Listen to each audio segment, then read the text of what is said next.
Hi, and welcome to the Cinefiles. Now, I know what you're thinking. What the hell is going on? Who is that handsome guy on TV? And where the hell is Edwin? Well, one thing I want to tell everyone is Edwin had a mishap at the tanning salon, so he will not make it for this episode. But in the meantime, I will take the reins of the show, which I know a lot of my fans out there would just, they were dying for this moment, especially Munox from Italy. I am Michael Foltz, and my partners in crime are as follows. We have Jeff Galashaw. On the far, far end is another regular panelist, usually the center square, Eric Cohen, and our very, very special guest, the first ever Cinefiles Reserve, Mr. Andre Joseph. Technically, he's the second Cinefiles Reserve. I was the first Cinefiles Reserve. You're no longer a scab. You haven't been a scab for I think it's 47 days and counting. And you know something? A lot of times people will see on TV a very special edition of one of their favorite shows. This is a very special edition of the Cinefiles, because instead of reviewing movies that a lot of us have seen and will probably never meet the filmmaker, in this case, we will review a film and we will not only meet the filmmaker, but he'll get to say his piece on this particular film, which would be our special guest, Mr. Andre Joseph. Andre, say hi to our fans out there. Yeah, hello, and I'm glad to be here on the Cinefiles. Great show. Been loving it for quite a while now. Hope you guys take it easy with my film, obviously, because just got in the can. So, Andre is responsible for putting out a feature film called Priceless, which, first of all, Andre, how long has this been your labor of love? Probably about 2 years now, beginning with 2006 when I began writing the script. And basically the concept came about because Casino Royale was just about to come out, the trailers had just hit. And basically I was just thinking in my mind as I was trying to prepare another project, I kept thinking about the Bond films and the first 20 before Daniel Craig became Bond, and thought to myself, what if James Bond decided, well, what if I wanted to give it all up? What if I wanted to get away from all the danger, actually commit to a woman instead of having to sleep with each and every one of them in every 20 movies that there are, and actually have a normal existence? So I came up with this concept based on an older script that I wrote that never got produced. And basically the idea would be like a jewel thief who thinks he's like James Bond because he's sleeping with women every night a week, stealing jewels, living a dangerous lifestyle, but making good money out of it. But it's not fulfilling him deep down. He doesn't feel like he's a real human being anymore. So now he wants to give that all up, decides to take up one more heist involving a Fabergé egg that would definitely send him into retirement, but he has to steal from the Russian mob. Now obviously that goes wrong, so in order to kind of lay low, like in Grosse Point Blank, he goes back to his hometown and runs into his old girlfriend from high school, Diana, and basically sees that this is the girl of his life. This is the one who could treat him like a human being that he could settle down with. But now she's a single mom, and therefore it's difficult for him to try to get back with her and to reconnect because of the fact that she doesn't see him as a changed man, and he's trying to prove that even though she's with this basketball player who really doesn't give two craps about her, is just using her for his own ego. And while all that's going on, next thing you know, the Russian mob is also on his tail trying to get this egg. And you have some hijinks and some craziness that goes on towards the third act. But essentially it's a romantic drama, geared to like teens to adults. And I enjoyed making it for the most part. It might be educational for our viewers to know the production side of it. When you came up with the idea for the story, the script, did you intend to direct and produce it yourself? Or was there a point where you thought, I'm just going to make this myself? Was there a period where you tried to pitch it? Well, basically, the movie I had done before this, which I don't even want to mention. Hey, you might as well. I mean, it was... Our 4 fans will be concerned. I mean, I won't try to shoot too much about it, but I did a film called The Evil Society, which was a sci-fi thriller I did back in 2005, which was my homage to John Carpenter. And it was a decent film. The actors were fantastic, and I always appreciated their work. But there were things that went on behind the scenes, a lot of times where I just didn't have much control of the film as much as I would have liked. So when I decided to do Priceless, I knew pretty much that I wanted to be somewhat ambitious, but within reason. So, Like what went wrong behind the scenes? Anything juicy?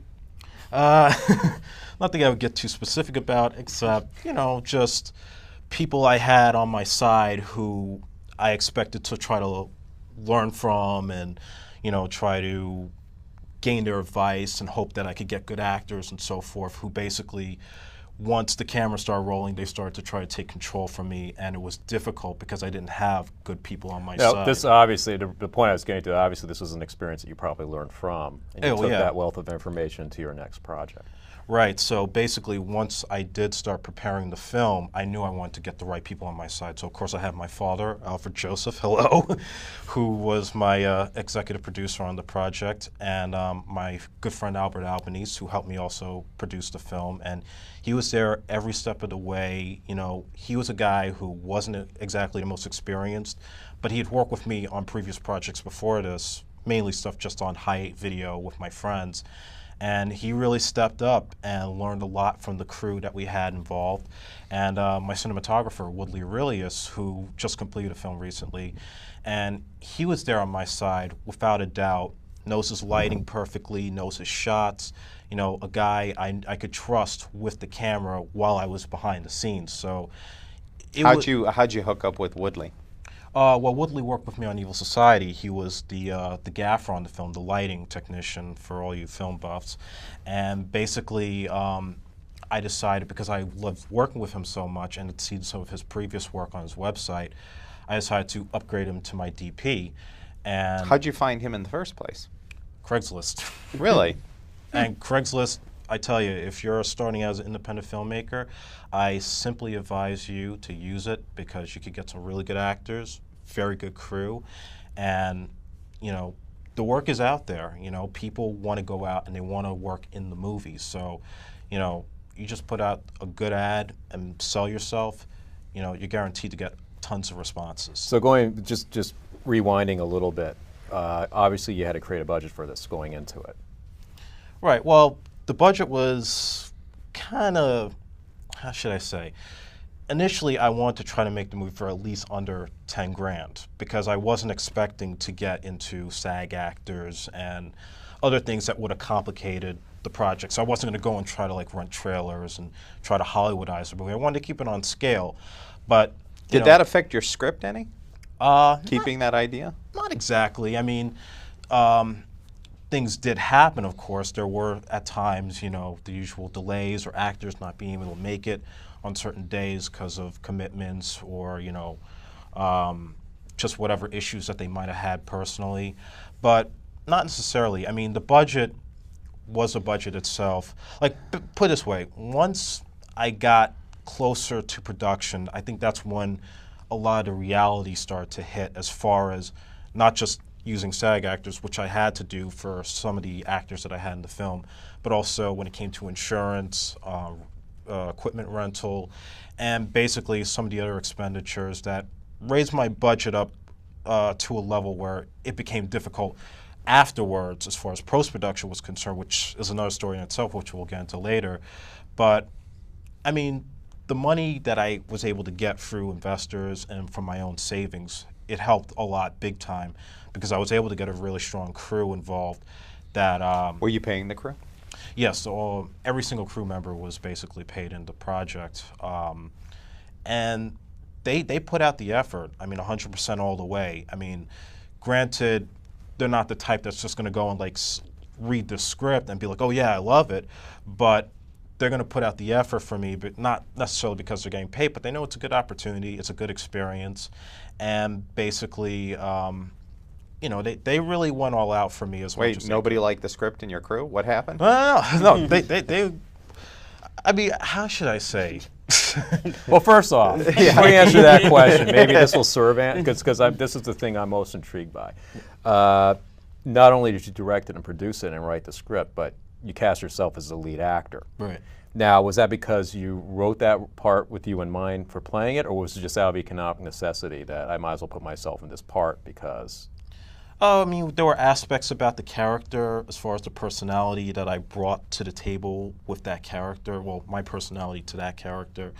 And, you know, I guess it's probably a habit from just making the high 8 movies that I used to make with my friends where, you know, everybody else was just kind of like goofing off and, you know, trying to make light of what I would try to do. But for me, I took it a little bit more personally, more seriously than anybody else that I worked with. So I always felt that, you know, it wasn't always like an issue of ego, but necessarily who can do justice to this part. Now, I could have found a really strong actor to play the part and try to work with that guy, but I basically felt like if I put myself in those shoes and try to bring out those emotions and the feelings that I had as I wrote the script, then I think I could really situate myself in each of those moments and know exactly where this character is at from start to finish. So that's basically why I chose to act in it. So what was it like directing yourself, or did you have someone on the wings there to like, okay, I'm watching over these guys' performances, but I need you to watch over mine?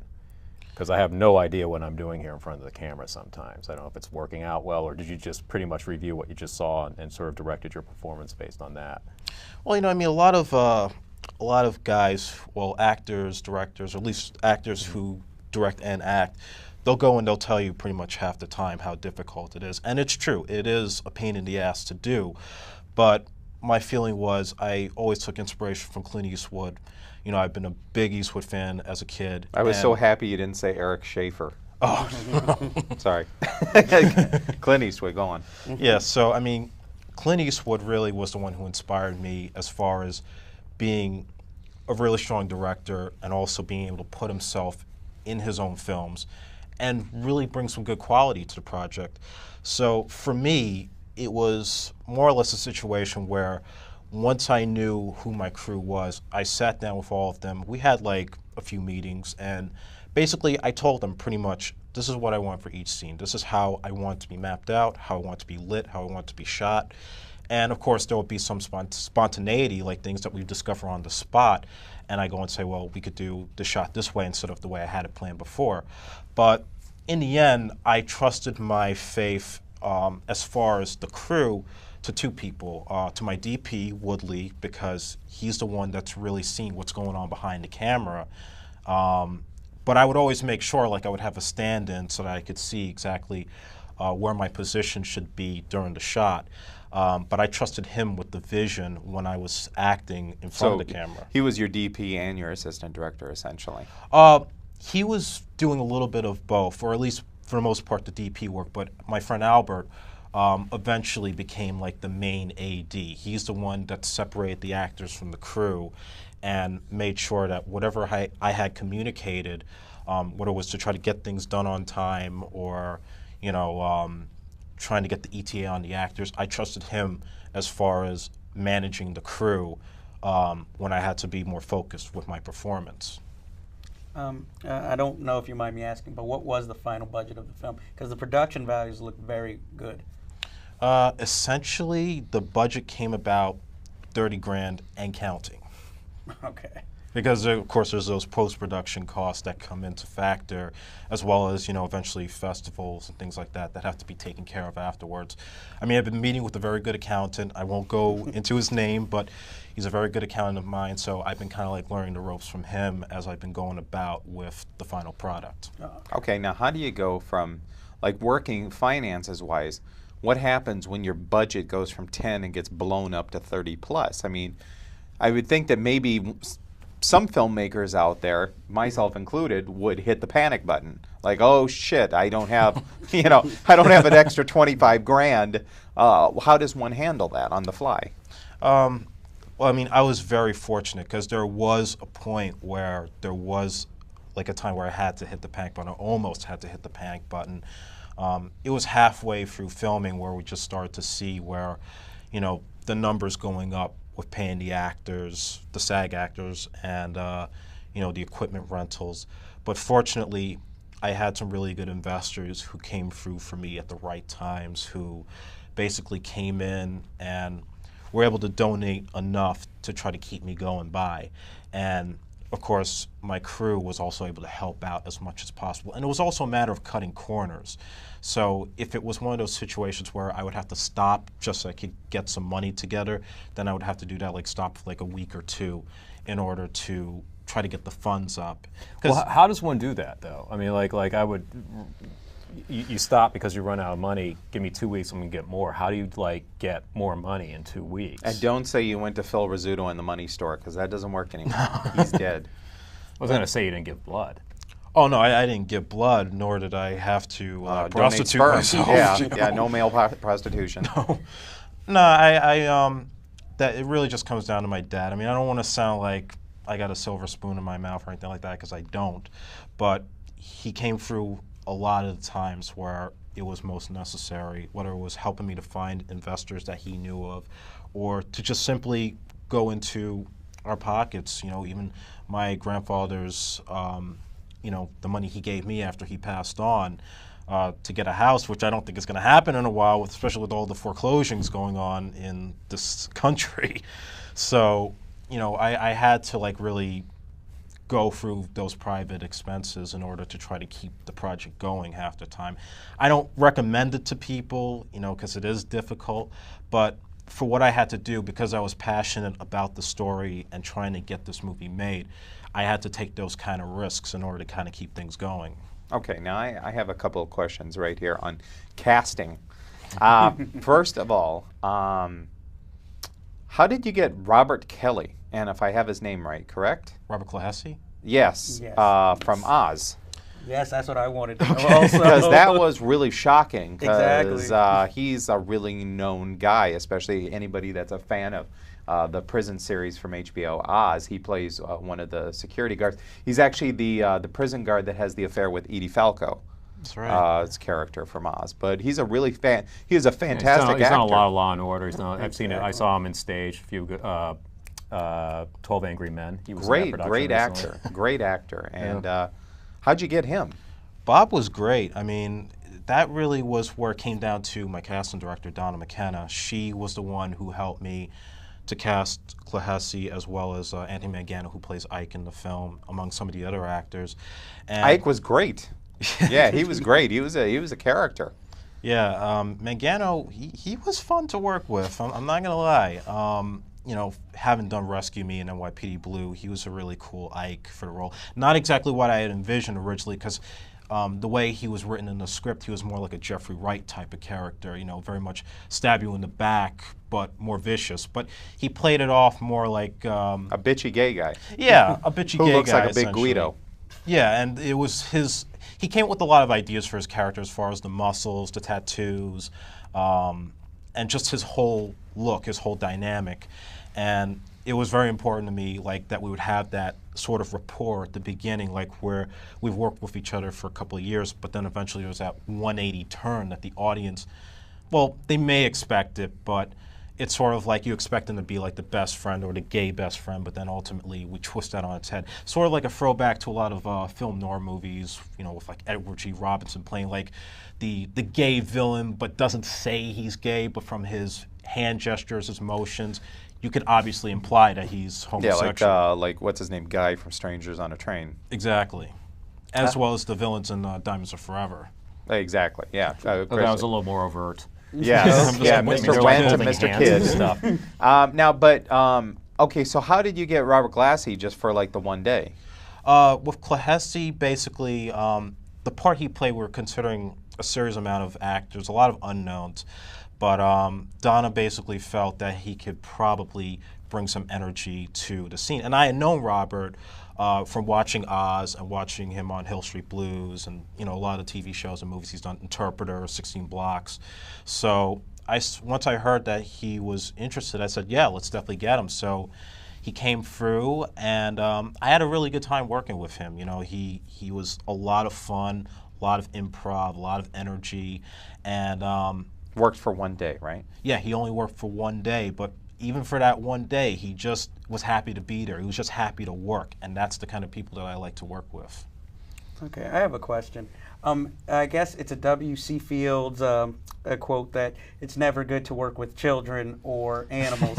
So I just want to know, as like a starting out director, how was it that you got such a good performance from a child actor? Oh, Shelby? Yes. Yeah, Shelby Reitman. Well, that's a very interesting story. When we were casting the film, we casted the Diana character and the Sandy character. We casted it 2 weeks before we started production. So we did our auditions here in Manhattan, and we were auditioning all these girls, and they were giving pretty good reads, but Shelby was like the last girl. Somehow all of a sudden we're like in an we're like in an Ethiopian refugee camp all of a sudden with the one fly. Go on. Yeah, no I will problem. kill that fly by show's end. I really will. But anyway. yeah, Shelby was the last person who came in, and I can never forget when she came in, and basically, Donna was talking about what the film was about and stuff, and she asked the first question, and that was, what's the relationship between Lando and Sandy? And then we knew right there, and then after she read, that she was the right one. As soon as she walked out the door, we said, I want this girl for this part. And when she came in, no disappointments whatsoever. She was a consummate professional. I mean, I've worked with other projects where I have seen kids that have been difficult. I'm not movies necessarily of my own, but movies that I've worked on as a student filmmaker, where it's sometimes hard to control the kids because they'll break out into tears, or once the lights turn on, then they just can't stop talking. So she was just on point with every single scene. And she knew the emotions of the character for each particular moment. She knew the relations between Lando and herself and with her mom, Diana. And, she was on point with every single scene. I mean, it was incredible. And I had no difficulties with her as far as working with her. I mean, I just hope she really does continue on with this profession because she is a real natural.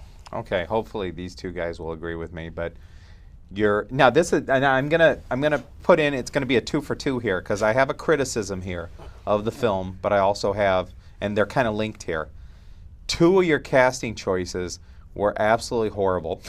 No. the old guy at the beginning, he's actually Landlord. a young Yes. guy, but he plays an old guy, and the Russian mob boss. Oh, AJ? Yeah, but Diana is a superstar. Yes. That girl is a superstar. That was a find. Tasha Perry. And Uncle Bill, what a character. Tell me about these 4. Okay, well, the Sammy character played by Johnny Bianco, the way he was envisioned, he was supposed to be like a takeoff of Danny DeVito's character on Taxi originally. I take some blame in myself as far as that character goes, because I was so focused with a lot of the other scenes. Like basically, that character sort of came about the last minute as I was writing it, because I was trying to give more of a motivation for Lando to go out and try to do this last heist. So I don't think I really, and this is just my own honest opinion, I don't think I really thought the character out as well as I would have liked to have. But I mean, for the purpose of it, to make him this despicable, ratty kind of, Yenti Jewish landlord, I mean, I thought he put together a pretty decent performance, and it was kind of a fun thing to do, like just the back and forth that we have at the very beginning of the film. Now AJ. Okay, now with AJ, AJ I actually had met on a show similar to this. It was a rock show out in Staten Island on Staten Island Cable.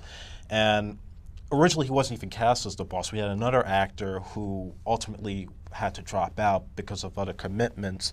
So I had a pretty good vibe with AJ and felt like he could probably play, like I was looking for someone who could bring some intensity, especially with the boxing part, because he's an ex-Russian boxer turned mobster. So I decided to bring AJ in for that particular role. And I mean, there's obviously going to be critics. I mean, hell, I've seen people criticize Rocky IV for, the bad dialect with the Russian language, So, I mean, to speak in AJ's defense, he put out an effort. I wasn't looking to do Eastern Promises. I was basically just trying to make my own satire of the Russian mob, not necessarily try to go hardcore with it. And we got 1 minute left. Tell me quickly about Uncle Bill. Okay, Uncle Bill, Bernard Purdy. Bernard I actually met through Johnny, and not only acts in the film, but also does the musical score. And basically, my original choice was Ernie Hudson, and I had actually spoken to Ernie Hudson on the phone. Of course, things weren't going to work out because he was working on Desperate Housewives as a guest star. So Donna had suggested to me, what about Bernard? And I'm like, I don't know, he's just a musician. So I ended up meeting with him one day, asked him about the part, and then I had him read. And after one page, I said, okay, you got the part, because I just felt the character the way he was written in the script. So I really loved working with Bernard. He was a real gentleman, real classy, and just a lot of fun. All right, Eric, Jeff, what are your final words on Priceless? My final words are support an independent New York filmmaker. See Priceless. It's in the can. Hopefully... We got a premiere next month. Right, we got a premiere next month. Now, how's it going with the festivals and all that stuff very quickly? You got any bites? Are you getting it out there? It's a work in progress as we speak. Okay. I have some legal things to take care of before I start to try to get into Tribeca Film Festival, Staten Island Film Festival, next year's American Black Film Festival in Los Angeles. Okay. So it's definitely a work Awesome. in progress as we speak, but it's just, we're going to make those announcements very soon on the website. Jeff? I thought it was an excellent film, and I look forward to seeing more features from you in the future, as well as more guest spots here. But I just really enjoyed the film, and speaking as a black person, I should say that it's something nice to see, where it's not all, even though it has a crime element, it's not all about gangsters or thugs and all that. It's nice to see an intelligent black character on the screen in a nice black love story that's not played as comedy for once. Yeah, thank you. And I will say, not only do I think your lead performance is better than Spike Lee's from She's Gotta Have It, but I think your cinematographer was excellent, and you got some really great performances. And we didn't really give her enough credit on this, but I still think Diane, the girl that played Diana, your lead actress, Yes. she's a real find, and you got some really great actors. But anyway, we're wrapping up. So for our fans out there, the Cinephiles, check out Priceless, directed by Andre Joseph, and we shall see you next week. Goodbye. I have to pee so fucking bad. It's like freezing in here. Hurry up! Venti size coffee. How'd that go? That was pretty easy, right?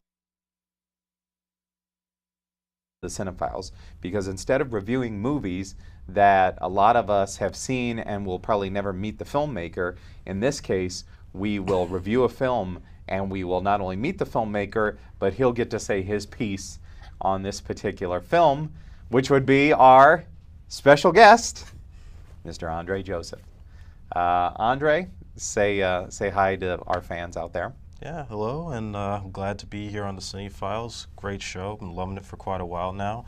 Hope you guys take it easy with my film, obviously, because I just got in the can. So, Andre is responsible for putting out a feature film called Price Follows. We have Jeff Galashaw. On the far end is another regular panelist, usually the center square, Eric Cohen, and our very, very special guest, the first ever Cinephiles Reserve, Mr. Andre Joseph. Technically, he's the second Cinephiles Reserve. I was the first Cinephiles Reserve. You're no longer a scab. You haven't been a scab for I think I'm just trying to it's set the 47 record days straight. and counting. And you know something? A lot of times people will see on TV a very special edition of one of their favorite shows. This is a very special edition of the...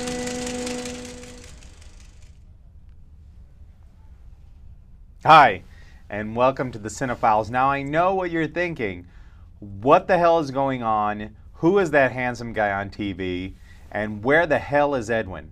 Well, one thing I want to tell everyone is Edwin had a mishap at the tanning salon, so he will not make it for this episode. But in the meantime, I will take the reins of the show, which I know a lot of my fans out there would just, they were dying for this moment, especially Munox from Italy. I am Michael Foltz, and my partners in crime are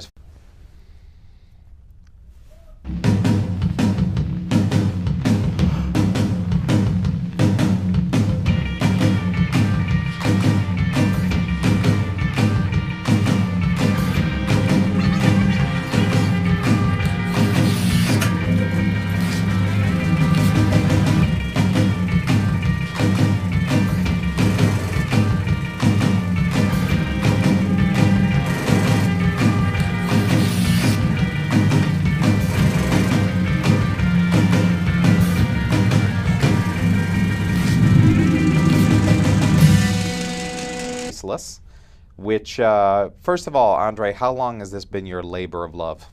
Probably about 2 years now, beginning with 2006 when I began writing the script.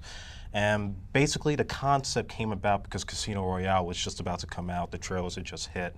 And basically I was just thinking in my mind as I was trying to prepare another project, you know, I kept thinking about the Bond films and the first 20 before Daniel Craig became Bond, and thought to myself, you know, what if James Bond decided, well, what if I wanted to give it all up? What if I wanted to get away from all the danger, actually commit to a woman